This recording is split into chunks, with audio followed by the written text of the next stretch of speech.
सत्संगत्वे निस्संगत्वं निस्संगत्वे निर्मोहत्वं निर्मोहत्वे निश्चलतत्वं निश्चलतत्वे जीवन्मुक्तिः पुनरपि जननं पुनरपि मरणं पुनरपि जननी जठरे शयनम् इह संसारे बहुदुस्तारे कृपया पारे पाहि मुरारे।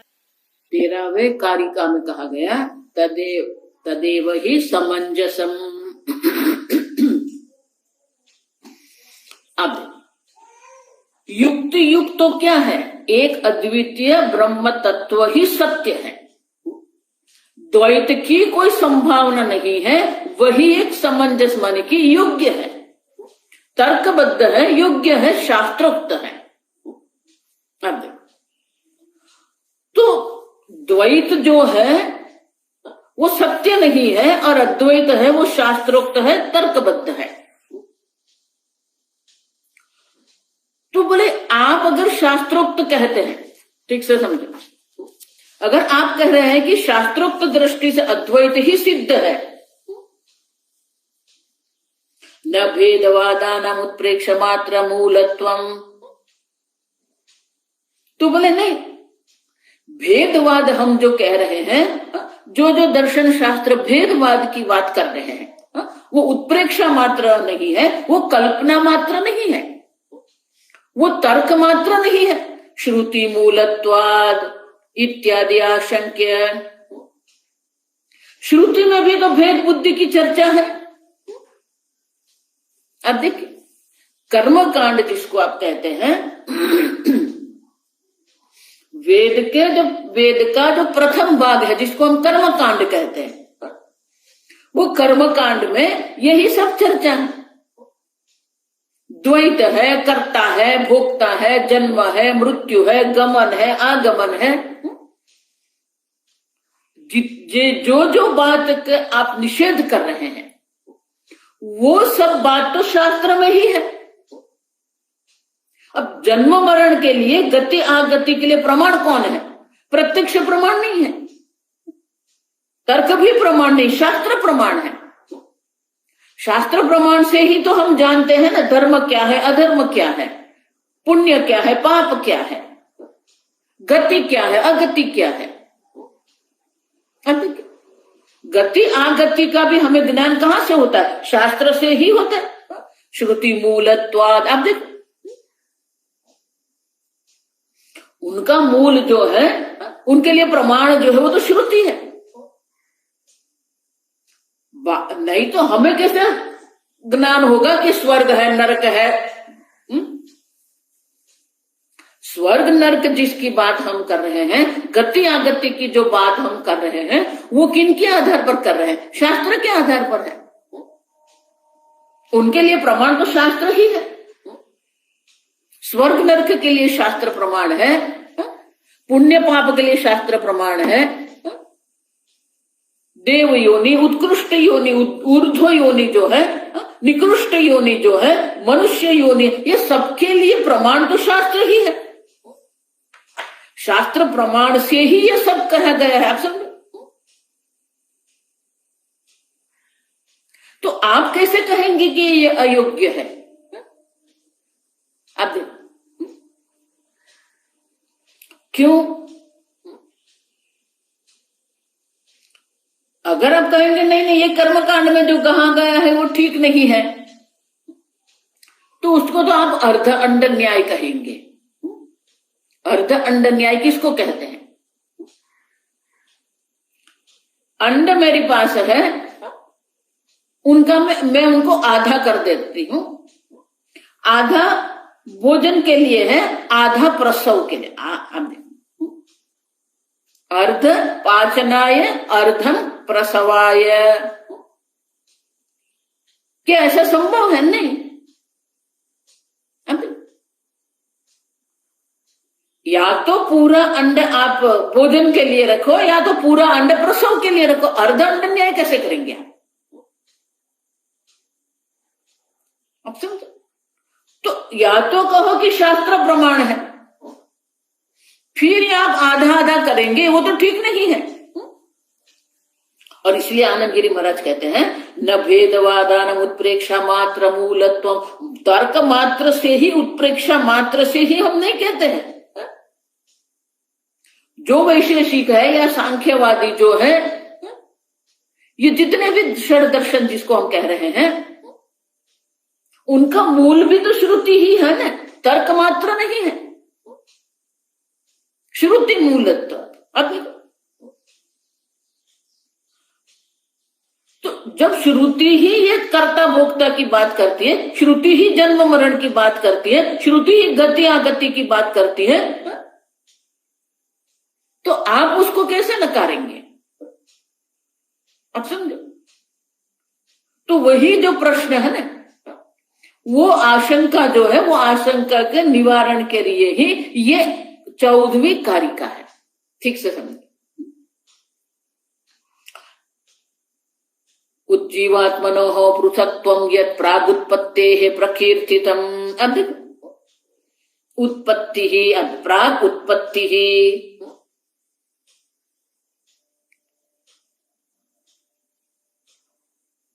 जीवात्मनो पृथक्त्वं, जीवात्मा और परात्मा, ये दोनों का जो पृथक्त्व जो है,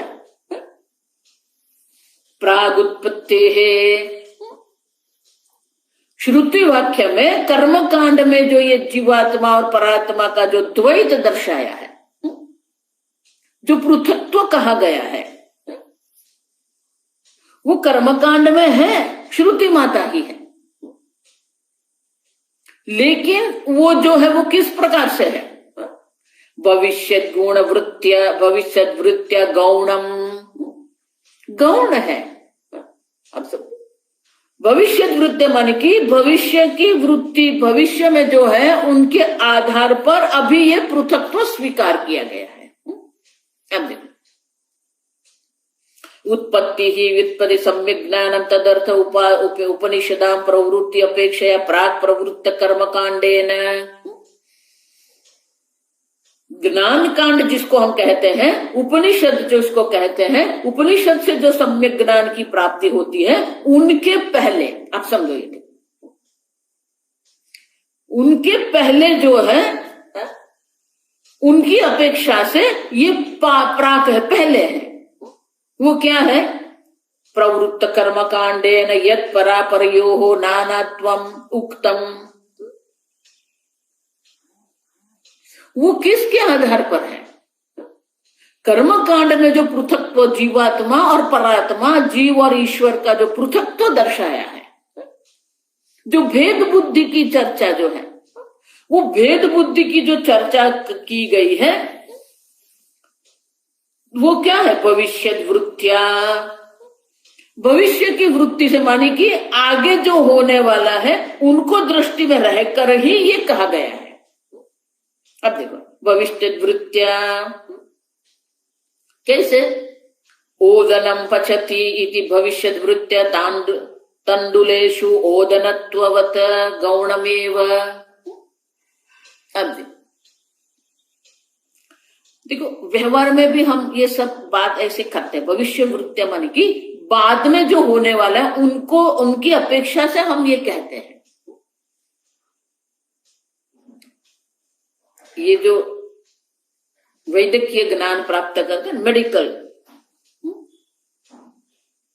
अब जो पढ़ रहा है, जो अध्ययन कर रहा है, मेडिकल कॉलेज में है, वो जब तीसरे चौथे वर्ष में जब आ जाता है ना, तो वो सबको कहते हैं, उनके माता पिता, ये डॉक्टर है। अभी तो डॉक्टर की परीक्षा भी देने की बाकी है, लेकिन डॉक्टर क्यों कहते? भविष्य वृत्त्या तांडुलम, अब ओदनम पचति, ओदनम तंडुलेषु, चावल कहते हैं ना हम। अब देखो, जो कच्चे हैं उसे हम चावल कहते हैं, राइस कहते हैं जिसको। अब वो जब पक जाते हैं तो फिर उसको ओदनम कहते हैं। तो चावल जो है वो कच्चे हैं। अब ओदनम पचती जब आप कह रहे हैं तो आप ओदन जो है पका हुआ है उसको तो हम नहीं जो जिसका हम रसोई कर रहे हैं, तो रसोई में हम ओदन का प्रयोग नहीं कर रहे, हम चावल का प्रयोग कर रहे हैं। फिर भी देखो ये आटा के लिए जाते हैं ना, तो गेहूं को लेके वो जा रही है, गेहूं से वो आटा बनाने वाली है। प्रत्येक भाषा में ये प्रयोग होते हैं। तो गुजराती में भी कहते हैं, तो वो गेहूं के लिए जा रही है ऐसा नहीं कहेंगे। अब वो क्या कहेंगे? गुजराती में भी वही है, लोट दड़ा हुआ चाल, आटा के लिए जा रहा है। अबे आटा तो बनने वाला, पहले तो गेहूं है ना आपके पास, लेकिन वो कहते हैं, वो प्रयोग करते हैं हम। लोट को बनाने के लिए नहीं जा रहा है, लोट माने आटा। अब देख, तो वो तो भविष्य है ना, अभी जो मेरे पास है वो तो गेहूं है। तो चक्की में हम जब जाते हैं तो चक्की में हम गेहूं का करते हैं ना, लेकिन बोलेंगे हम भविष्य वृत्ति कहते हैं। व्यवहार में है ये, अब समझ भी जाते हैं हम।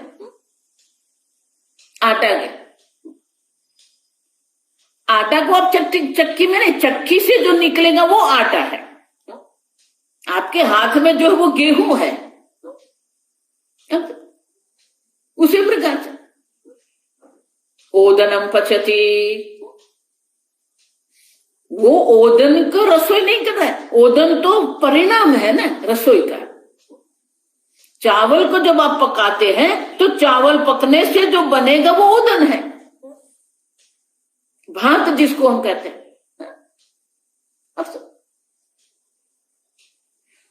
तो उसको भविष्य वृत्ति माने भविष्य में जो होने वाला है उनकी अपेक्षा से हम ये कहते हैं। अब समझो, तो उसी प्रकार से तंडुलेषु ओदनत्ववत गौणमेव न मुख्य भेदार्थत्वं श्रुतेः युज्यते।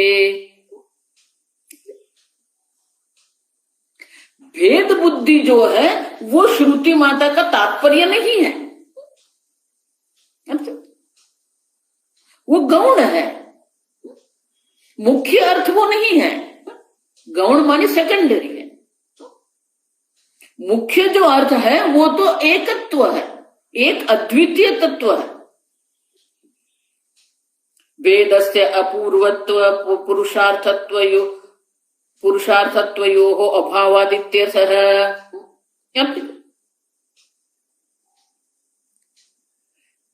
तन्मुख्यत्वं ही न युज्यते। आप समझो, जो पृथक्त्वम कर्मकांड में दर्शाया गया है वो भविष्य की वृत्ति से है, मुख्य रूप में नहीं है। मुख्य जो है वो तो एक अद्वितीय ही है, और इसीलिए वेदस्य अपूर्वत्व पुरुषार्थत्वयोः अभावात्। ठीक से समझिए, तो भेद बुद्धि जो कर्मकांड में दर्शाई है, शास्त्र किसको कहते हैं? बहुत सुंदर आपसे, अपूर्वत्व। वेद शास्त्र जो है वो अपूर्वत्व उनका क्या है, ये अपूर्वत्व भी समझना पड़ेगा। किसी भी प्रमाण जो है, हम पुनः पुनः देख के गए हैं, प्रमाण शब्द का अर्थ क्या है, प्रमाण किसको कहेंगे? प्रमाण के लिए तीन विशेषण है,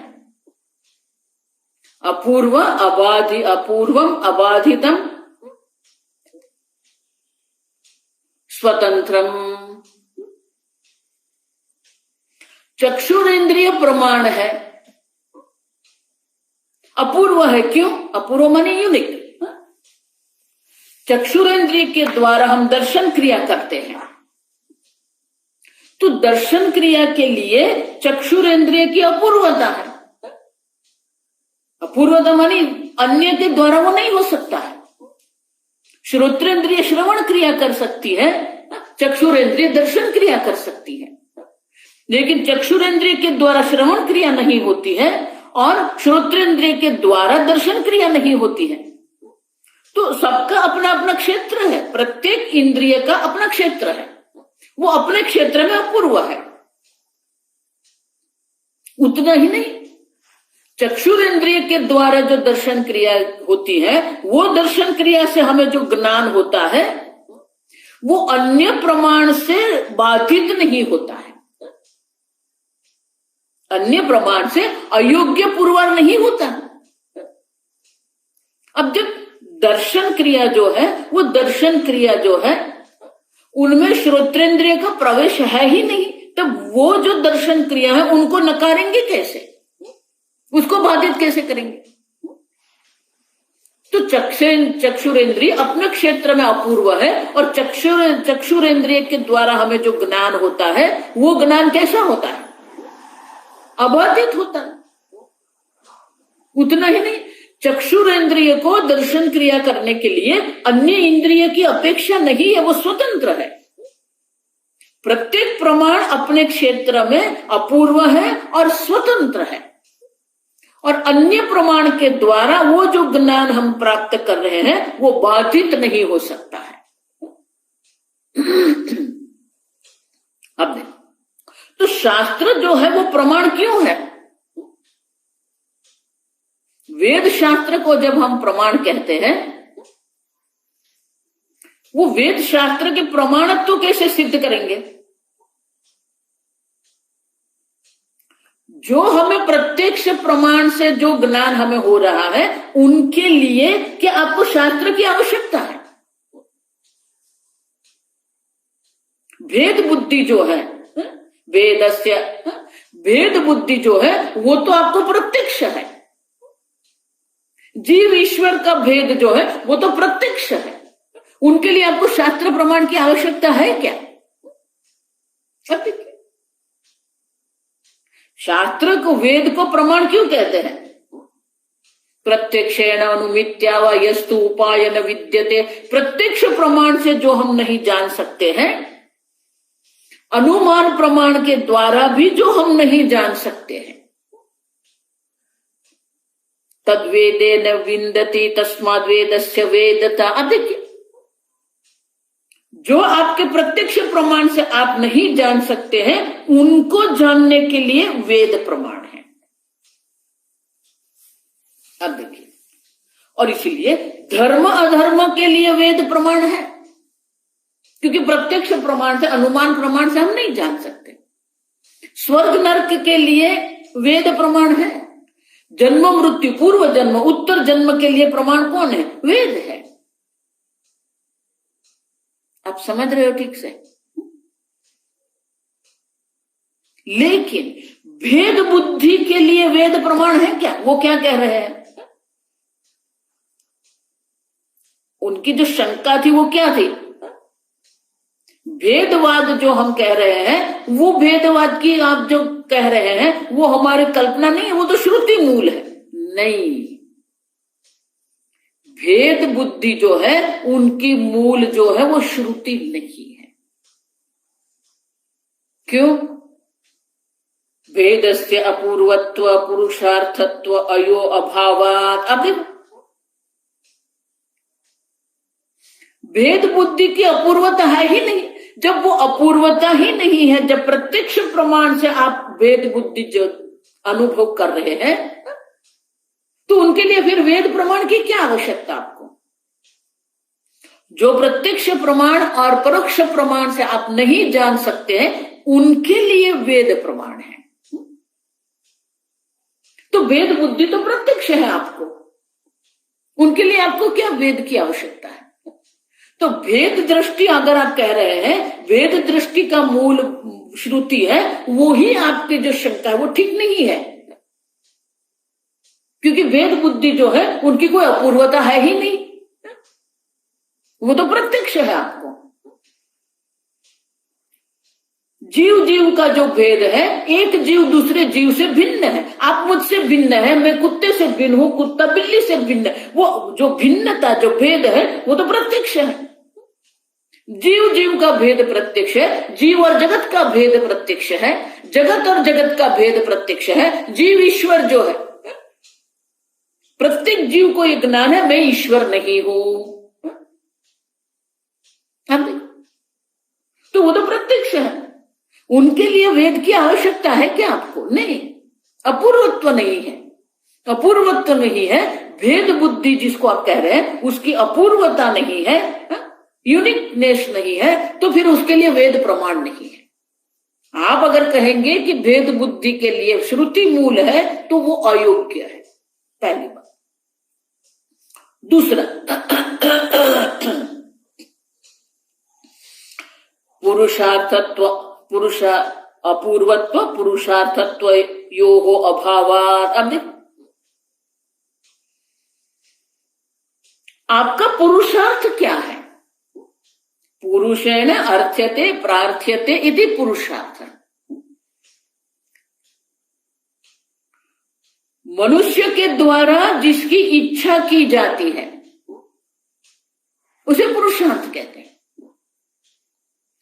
तो आपका पुरुषार्थ द्वैत है या अद्वैत है?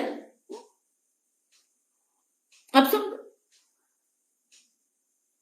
भेद बुद्धि जो है वो पुरुषार्थ, उनका कोई पुरुषार्थत्व तो है ही नहीं। आप समझो ठीक से ये।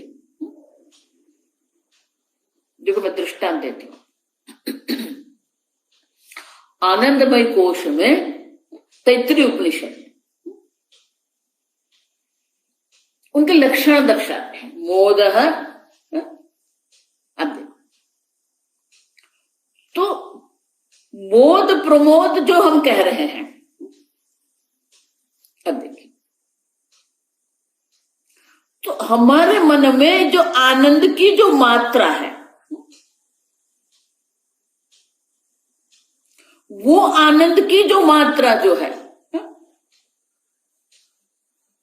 वो आनंद की मात्रा को जो हम देखते हैं, तो उनके लिए श्रुति माता कहती है कि ये मोद प्रमोद जो है,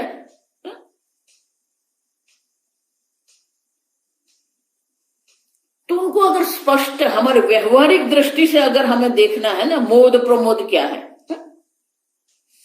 तो उनके लिए श्रुति माता कहती है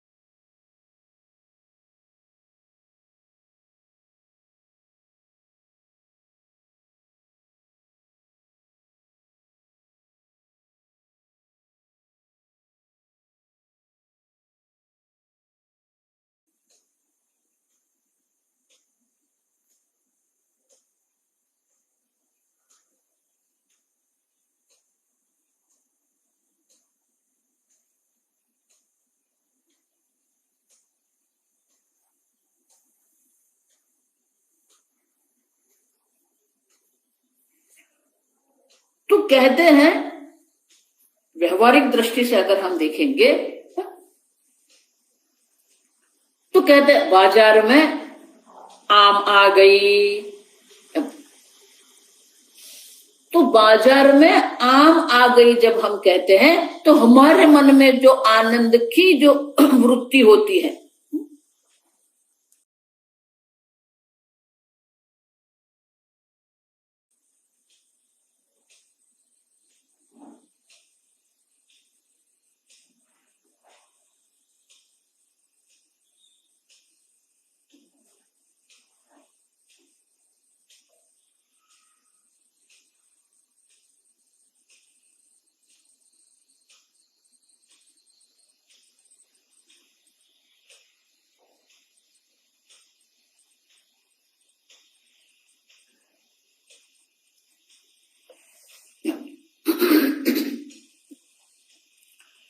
प्रिय मोद प्रमोद। बाजार में आम आ गई, ये ज्ञान से हमारे मन में जो आनंद की वृत्ति होती है उसको प्रिय कहते हैं।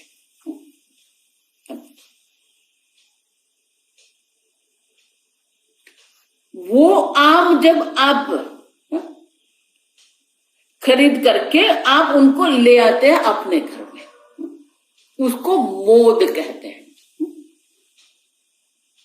जब वो आम का आप उपभोग करते हैं और आपको जो आनंद मिलता है उसे प्रमोद कहते हैं। प्रिय मोद प्रमोद। अब समझ, सरल भाषा में उसको क्या कहेंगे? अब देखिए, बाजार में है इदम, वो इदम है। फिर आप उसको खरीद के ले आए तो क्या हो गया? मामा, मेरा हो गया। तो इदम जो कहते हैं, अयम आम्र इदम आम्र फलम, ये आम का फल है। उनको देख के, उनका अस्तित्व को देख के हमारे मन में जो आनंद हो, इदम है, वो अभी तो वहां बाजार में है। वही आम का खरीद के ले आए, मानी क्या हो गया? ममा आम्र फलम, ये मेरा है, ममत्व है। तो जो आनंद की मात्रा होती है उसको मोद कहते हैं। फिर वो आम जब आप उपभोग करते हैं और जो आनंद आपको मिलता है उसे प्रमोद कहते हैं। ठीक से समझो ये पुरुषार्थ को। तो हमारा संपूर्ण व्यवहार जो वो क्या है? इदम मम अहम। समझ रहे? जब तक वो आम का उपभोग करके मुझे अहम वृत्ति नहीं होती, मेरे साथ आम एक हो गया, अभेद है वहां पर। इदम मम अहम, तो उनका अर्थ क्या हुआ? हमारा पुरुषार्थ भेद बुद्धि है या अभेद बुद्धि है? हमारा पुरुषार्थ तो अभेद बुद्धि है। जब तक वो आम मेरी जिह्वा पर नहीं पड़ेगा और जब तक वो उनका स्वाद ग्रहण मैं नहीं करूं, मुझसे एक नहीं हो जाएगा, तब तक उतना आनंद नहीं रहेगा जितना प्रिय में है।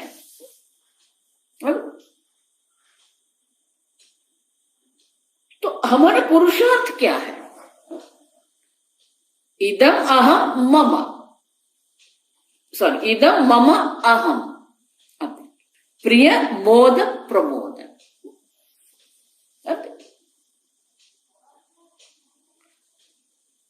बालक का जब जन्म होता है तब भी क्या होता है? ये मेरा बालक है, आनंद है। अब मोद है वो, लेकिन उसको भी हम क्या करते हैं?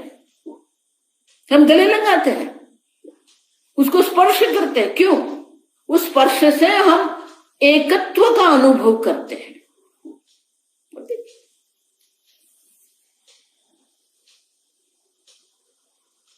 तो हमारा पुरुषार्थ क्या है?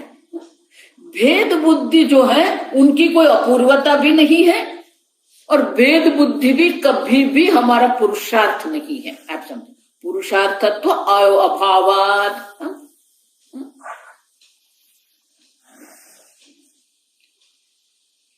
जो द्वैत की बात कर रहे हैं ना, उनको भी तो आनंद अद्वैत में ही आता है। हमारा पुरुषार्थ अद्वैत है, द्वैत है ही नहीं। भेद कभी भी हमारा पुरुषार्थ नहीं हो सकता है। इसीलिए देखो, कई बार मैं जो दृष्टांत देती हूँ, दृष्टांत बहुत सरल होते हैं, लेकिन उतनी सरलता से उनका द्वारा जो कहा गया है उनको उतनी सरलता से लेने की आवश्यकता नहीं है। अब देखिए, आप ट्रेन में जा रहे हैं तो आप 3 लोग हैं, ट्रेन का जो कंपार्टमेंट है, सेकंड एसी में आप जा रहे हैं, तो आपके सिवा आपके जो कंपार्टमेंट है वो 8 सीट की होती है, 3 यहां बाजू में 2। आप 3 जब वहां बैठते हैं तो पहले आप क्या देखेंगे, और कौन कौन है हमारे साथ। जैसे ही देख लिया कि ये पंजाबी परिवार है, एक लंबा तगड़ा पंजाबी है, उसके बच्चे हैं, उनकी पत्नी है, उनकी मां है, अब तुरंत हमारे मन में क्या आएगा, अब देखिए, ये पंजाबी है, मैं मराठी हूं, ये पंजाबी है, मैं गुजराती हूं। भेद बुद्धि, जैसे ही भेद बुद्धि मन में आई, तुरंत असुरक्षा आ जाएगी, अब भय हो जाएगा। लेकिन वो पंजाबी परिवार के स्थान पर अगर और कोई गुजराती ही, या आप जहां पर जो राज्य में है मराठी है, तो तुरंत मन में क्या आएगा, पहले अभी मुख पर एक स्मित आ जाएगा। आप समझ रहे, क्यों, ये भी गुजराती, मैं भी गुजराती, ये भी मराठी, मैं भी मराठी, तो वो द्वैत है कि वो भेद है कि अभेद है। हम देखो, यहां भारत में बैठकर मैं गुजराती, ये पंजाबी, मैं मराठी, ये पंजाबी, मैं मध्य प्रदेश का, ये पंजाब का, देखो भेद बुद्धि करते हैं। वही आप जब न्यूयॉर्क जाएंगे और न्यूयॉर्क में आप घूमने निकले, अब समझो, तो आपको टैक्सी की आवश्यकता पड़ी, वो टैक्सी वाला पंजाबी है, पगड़ी पहन के आया है, पगड़ी है उनकी, अब उनको देख के आपको आनंद होगा। न्यूयॉर्क में वही पंजाबी को देख के, वही सरदार जी को देख के आपको मन में आनंद आएगा, क्यों, अच्छा आप है, चलो सरदार जी, चलो हम न्यूयॉर्क होकर आते हैं, क्यों स्मित आया आपके मुख पर, क्यों सुरक्षा की अनुभूति आपके मुख पर हुई, आप समझो, क्यों, मैं भी भारत का, ये भी भारत का। आप देखिए, आपका पुरुषार्थ भेद नहीं है, आपका पुरुषार्थ तो अभेद ही है। आप जड़ वस्तु को भी देखिए, जब तक आम आपकी जिह्वा पर नहीं आएगा तब तक वह पूर्ण आनंद की अनुभूति नहीं होगी आपको। अब देखिए, जड़ वस्तु की दृष्टि से इदम मम अहम है, व्यवहार में भी वही अद्वैत है।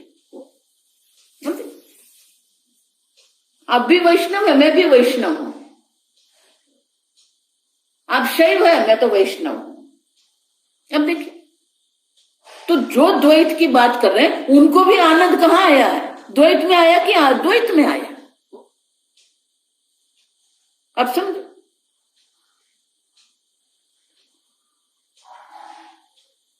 वेदस्य अपूर्वत्व पुरुषार्थत्व योहो अभावात्। अब वेद बुद्धि में कोई अपूर्वता है ही नहीं, वो तो प्रत्यक्ष प्रमाण से हम, तो उनके लिए श्रुति प्रमाण की आवश्यकता है क्या आपको। दूसरा, श्रुति का जो पुरुषार्थ है वो अभेद में है, अद्वैत में है, तो हमारा पुरुषार्थ भी तो वही है। श्रुति का तात्पर्य अभेद में है क्योंकि हमारा पुरुषार्थ अभेद में है। आप समझो ये ठीक से, श्रुति कुछ नया आपको नहीं कह रही, आपकी जो इच्छा है वही श्रुति माता कह रही है। आपको अद्वैत में आनंद है, एकत्व में आनंद है, वही बात श्रुति माता कह रही है। फिर आप क्यों ये भेद भेद करते हो।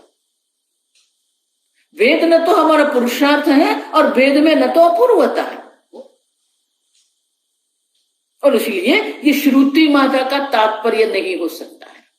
जो प्रत्यक्ष प्रमाण से आप जान सकते हैं उनके लिए हमें श्रुति माता की आवश्यकता है ही नहीं। आप अगर कह रहे हैं पृथकत्व प्राग, कर्मकांड में जो पृथकत्व की बात की गई है वो तो प्रत्यक्ष प्रमाण है, उनके लिए श्रुति प्रमाण की आवश्यकता नहीं है। अधिक श्रुति प्रमाण की आवश्यकता तो कहां पर है? एक अद्वितीय तत्व के ज्ञान में श्रुति माता का तात्पर्य है, और इसलिए कहते हैं वेदस्य पूर्वत्व पुरुषार्थत्व यो हो अभावात। अब मुख्यत्व ही नहीं युज्यते, उसमें मुख्यत्व है ही नहीं। आप समझ, वेद बुद्धि श्रुति माता भले ही कर्म कांड में वो पृथकत्व दर्शाती है, लेकिन वो श्रुति माता का मुख्यार्थ नहीं है, वो मुख्य विषय नहीं है, वो अपूर्वता नहीं है श्रुति माता की। अब समझो, मुख्यार्थ जो है वो तो अद्वैत में ही है, और इसीलिए गौड़पादाचार्य जी कहते हैं भविष्य वृत्त्या गौणम तन्मुख्यत्वम ही न युज्यते। युज्यते मानी योग्य नहीं है। भले कर्म कांड में जो द्वैत की बात की गई है वो भविष्य वृत्ति से, क्योंकि हम जहां है वहां से श्रुति माता आरंभ करती है। हम द्वैत में बैठे हैं तो श्रुति माता द्वैत से ही आरंभ करेंगी। हम कर्तृत्व भोक्तृत्व में बैठे हैं तो श्रुति माता कर्तृत्व भोक्तृत्व से ही आरंभ करेंगी। लेकिन उनकी भविष्य वृत्ति जो है वो तो क्या है? अकर्ता अभोक्ता आत्मा जो है, एक अद्वितीय आत्मा जो है, वही उनका मुख्य प्रयोजन है। अब देखो भाष्य पढ़ेंगे। ननु श्रुत्या अपि जीव परमात्मनोः पृथक्त्वं यत् प्रागुत्पत्तेः उत्पत्ति अर्थ उपनिषद्वाक्येभ्यः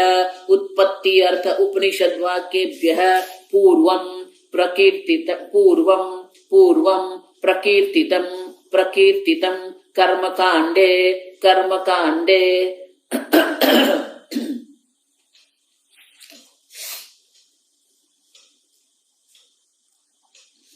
शंकराचार्य जी स्वयं कहते हैं, ये शंका करते हैं, जीव परमात्मनोः पृथक्त्वं प्रागुत्पत्तेः। जीव और परमात्मा का जो पृथकत्व जो है वो पृथकत्व तो श्रुति माता स्वयं दर्शाती है। अब जब श्रुति माता स्वयं ये दर्शा रही है, कहां पर? प्रकीर्तितम कर्मकांडे। अब देख,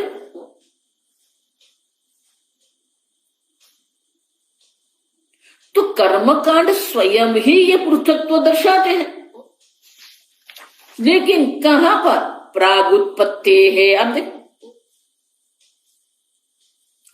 जो सृष्टि की चर्चा जो है, श्रुति माता भी उपनिषद में भी ये है, सृष्टि जो बोध करने वाला जो है ये उपनिषद वाक्य जो है, उत्पत्ति अर्थ उपनिषद वाक्येभ्यः पूर्वम, एक अद्वितीय तत्व की सत्यम ज्ञानम अनंतम ब्रह्म। तो एक अद्वितीय तत्व की बात करने वाले जो उपनिषद है, उपनिषद के वाक्य से जो हमें ज्ञान होता है, उसके पहले ये कर्मकांड दर्शाया है। कर्मकांडे प्रकीर्तितम, तो कर्मकांड में क्या दर्शाया है? अनेकशः काम भेदतः इदं कामः अधः कामः इदं कामः अधः कामः इति परश्च सदाधार पृथ्वी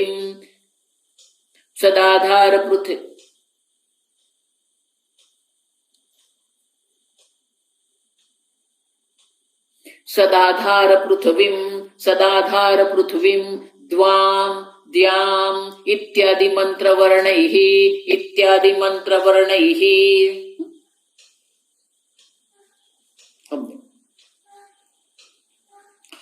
क्यों? अनेकशः काम भेदतः। श्रुति माता जो भेद बुद्धि की बात करती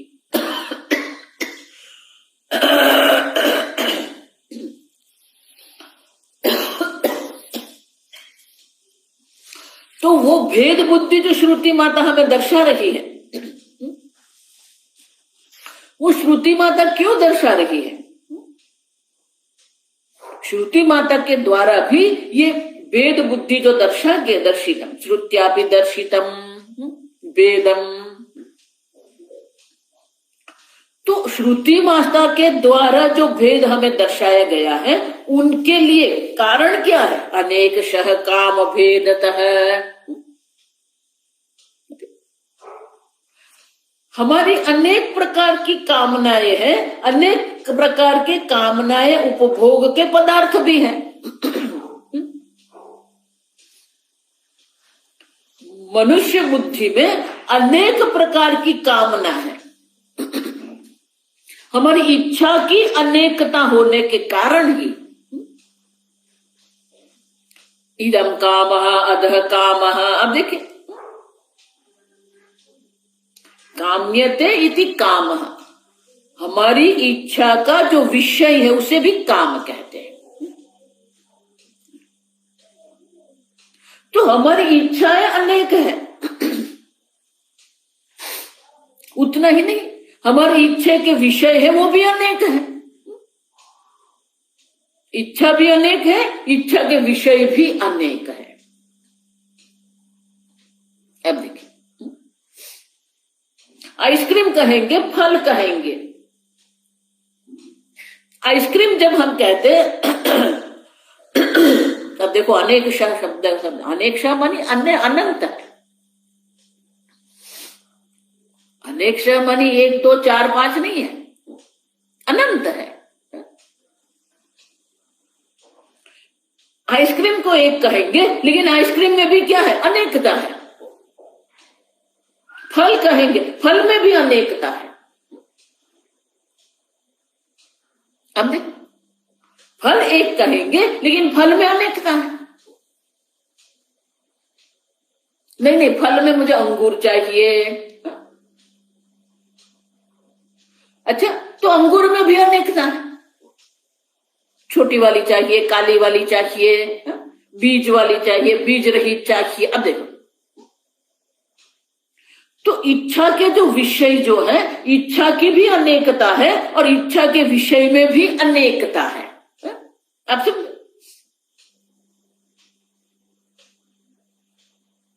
तो हमारे ही अंदर ही अनेक प्रकार की कामनाएं हैं और प्रत्येक कामनाएं के अनेक विषय भी है।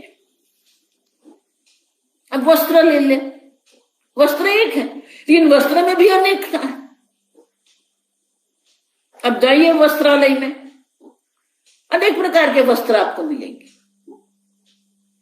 नहीं, मुझे कॉटन चाहिए, अभी उसमें भी अनेक प्रकार के मिलेंगे। आप समझे? ये अनेकता का कोई अंत ही नहीं है। अनेकशः माने अनंत, इसलिए मैंने कहा अनंत है। हमारी इच्छाएं भी अनंत है और इच्छा के विषय भी अनंत है। इदम कामः अधः कामः। अब तो ये अनंत की इच्छा हमारे मन में पड़ी हुई है और अनंत की इच्छा की पूर्ति के लिए हम अनंत प्रकार से कर्म करते हैं। अब देखो, तो इच्छा भी अनेक है और इच्छा के विषय भी अनेक है। अनेकशः काम भेदतः इदम कामदम कामः इति। तो जब हमारी इच्छाएं ही अनेक है, हमारे भोग के विषय भी अनेक है, तो श्रुति माता उनकी प्राप्ति के लिए अनेक प्रकार के कर्म का उपदेश करती है।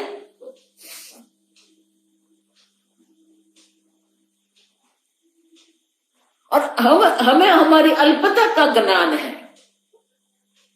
हमारे अल्प शक्ति का ज्ञान है। तो जो हमारे सामर्थ्य से पर जो है, उनके लिए हम ईश्वर को प्रार्थना करते हैं।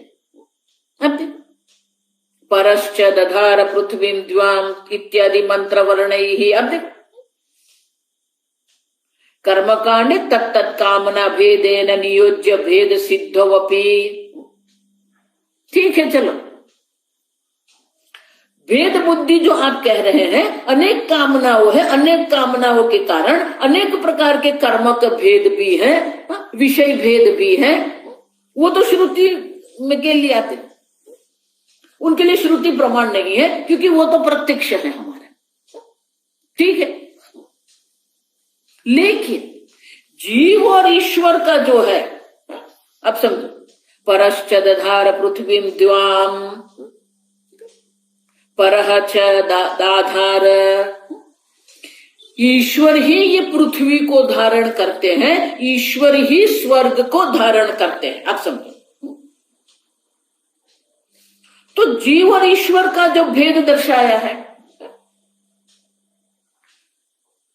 तो जीव का अपना सामर्थ्य है,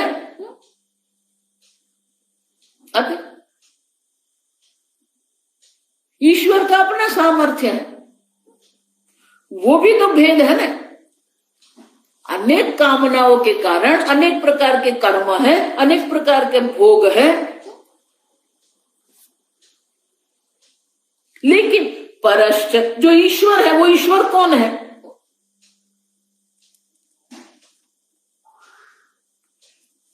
ईश्वर जो है वो कौन है? पृथ्वी द्याम, द्वाम माने द्वो माने स्वर्ग, दाधार ये पृथ्वी और स्वर्ग को धारण करने वाला है, वो परमात्मा है। अब देखो,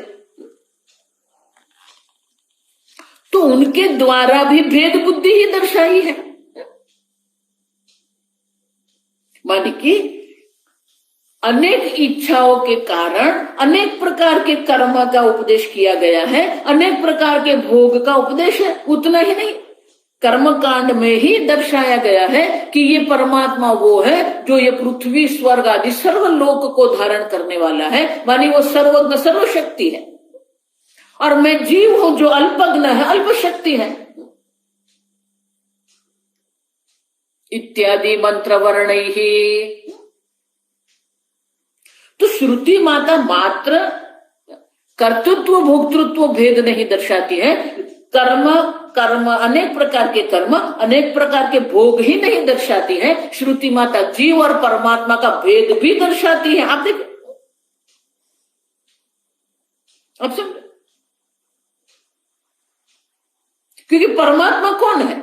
ये पृथ्वी स्वर्ग आदि सर्वलोक को धारण करने वाला है, और मैं तो अल्पज्ञ हूं, अल्प शक्ति हूं।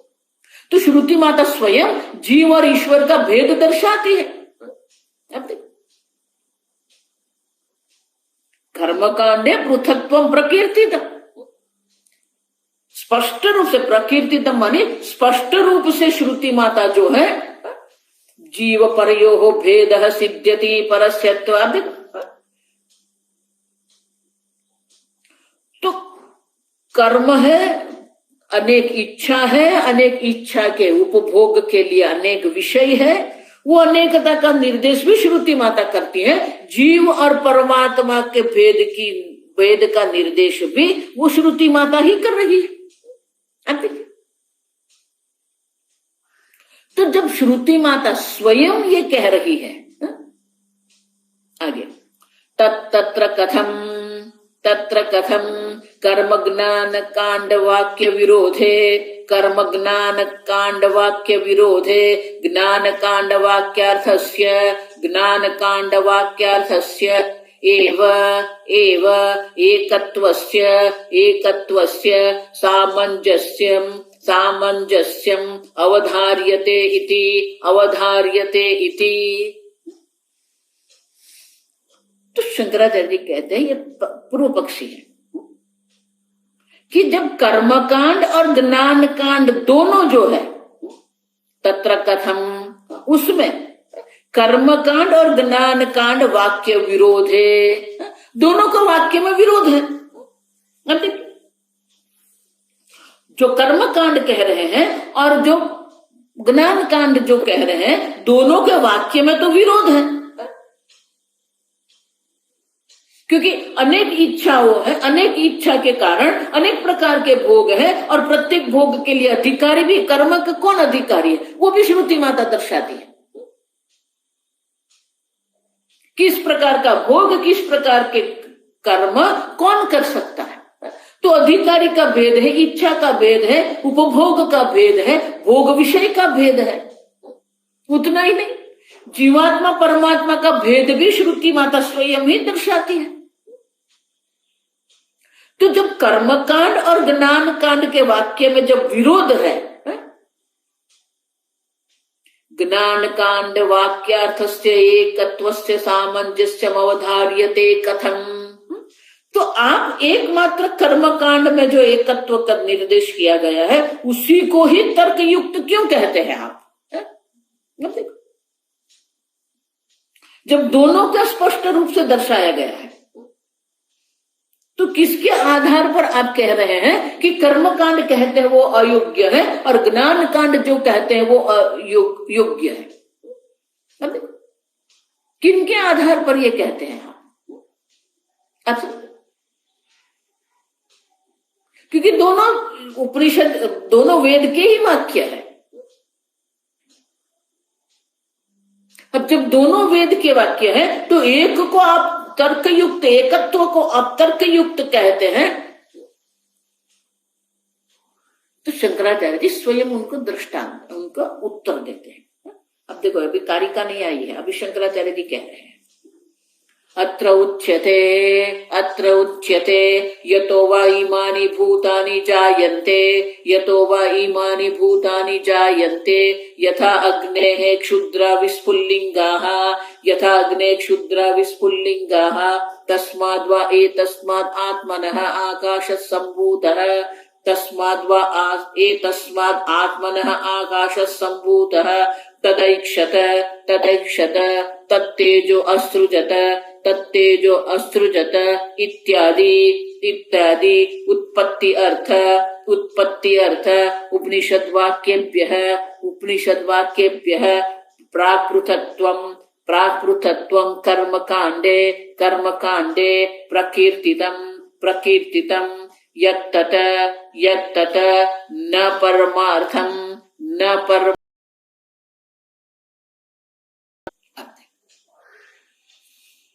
शंकराचार्य जी कहते हैं कि मात्र कर्मकांड ही नहीं, आप समझो, सृष्टि प्राग उत्पत्ति उत्पत्ति मानी सृष्टि का बोध कराने वाले जो उपनिषद के वाक्य है, आप ठीक से समझो। तो सृष्टि उत्पत्ति जो है, उत्पत्ति माने सृष्टि, ये जगत की जो उत्पत्ति की चर्चा जो उपनिषद वाक्य जो करते हैं, वो उपनिषद वाक्य क्या क्या है? तो तैत्तिरीय उपनिषद का अवतरण करते हुए कहते हैं, यतो वा इमानि भूतानि जायन्ते, जिससे ये संपूर्ण भूत की, संपूर्ण सृष्टि की उत्पत्ति हुई है। यथा अग्नेः क्षुद्रा विस्फुल्लिङ्गाः, जिस अत्यंत प्रज्वलित जो अग्नि है उससे क्या होता है? क्षुद्र माने कि निकृष्ट, छोटे छोटे, विस्फुल्लिंगा, आप देखो चिंगारी जिसको कहते हैं। तो एक विशाल अग्नि जो है, वो विशाल अग्नि से अनेक चिंगारियां उत्पन्न होती है, विस्फुल्लिंगा। तस्माद्वा एतस्माद् आत्मना आकाश सम्भूतः, यतो वा इमानि भूतानि जायन्ते, भृगुवल्ली से तैत्तिरीय। ब्रह्मानंद वल्ली में क्या कहते हैं? तस्माद् वा, वो जो ब्रह्म है उससे, और ये जो आत्मा है उससे क्या हुआ? आकाश संभू, आकाश की उत्पत्ति हुई। तैत्तिरीय उपनिषद में तदैक्षत, बृहदारण्यक उपनिषद, ईश्वर ने देखा, क्या देखा? तदैक्षत तत्तेजो असृजत, छांदोग्य उपनिषद। वो जो अक्षर ब्रह्म है, उस जो अद्वितीय है, उसी से तेज अग्नि की उत्पत्ति हुई इत्यादि उत्पत्ति अर्थ उपनिषद वाक्यभ्य है। क्या कहा कारिका में? जीवात्मनो पृथक्त्वं प्राग उत्पत्तेः प्रकीर्तितम। अब उत्पत्ति के पहले ही ये क्या कहा गया है पृथक्त्व। अब समझो तो श्रुति माता के उपनिषद के जो वाक्य है, उपनिषद वाक्य में इस प्रकार से निरूपण किया गया है।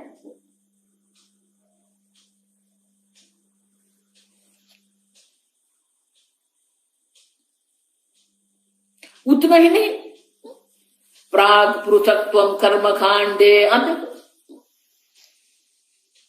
प्राग उत्पत्ति है, उत्पत्ति वाक्य जो है उनके पहले जो है कर्मकांडे पृथक्त्वं प्रकीर्तितम। तो गौड़पादाचार्य जी कहते हैं कि ये उपनिषद के जो सृष्टि वाक्य है उनके पहले जो है कर्मकांड जो है, वो कर्मकांड में जो पृथक्त्व दर्शाया गया है, शंकराचार्य जी कहते हैं तन्न परमार्थम, वो सत्य नहीं है। अब देखिए, भले श्रुति माता का ये वाक्य है, श्रुति माता द्वैत की बात करते हैं, श्रुति माता अनेकता की बात करती है, लेकिन वो अनेकता की बात करते हैं प्राग उत्पत्ति है। अब देखो सृष्टि बोधक जो उपनिषद वाक्य है उनके पहले जो ये कर्मकांड की जो बात है वो पारमार्थिक सत्य नहीं है। क्यों नहीं है? तो उनके लिए शंकराचार्य आगे कहते हैं, वो कल